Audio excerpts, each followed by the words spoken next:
Hi friends, welcome to KPB Coding Hub. In the last videos, we covered up to pattern number 11.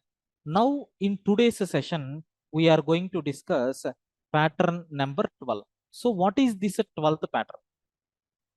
Sir, very simple. It is the same like previous. That means 3, 4, 5, 6, 7, 8, 9, 10. So we have 10 rows are there, 10 columns are there.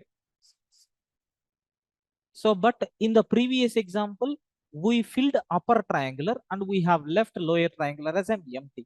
Now, sir, fill lower triangle and upper triangular matrix you have to, upper triangular, we have to fill with empty. Like this we need to take, sir. Like this we need to take. And already we know the logic, right? So it is completely depending on the value of I and j.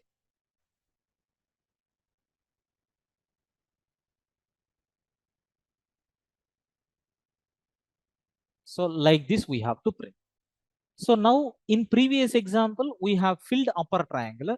For that, what we have taken I less than or equal to j. So that means, so diagonal elements and upper diagonal element. That means the value of I should be always less when compared with j. Like this we got. Now reverse case means what? I value should be greater than or equal to j. So in such cases, what will happen? We are going to get the value of j like this. This is nothing but how you can able to print. Okay. I think you people got very clear clarity about how to print these type of patterns. With these 12 patterns, I think you got some idea how we can able to generate the patterns. Like this, so many examples we are going to cover. You people will get some ideas, sir. Don't worry at all. Okay. Right. Thank you. Remaining patterns we are going to cover in our upcoming classes. Okay. Thank you, friends.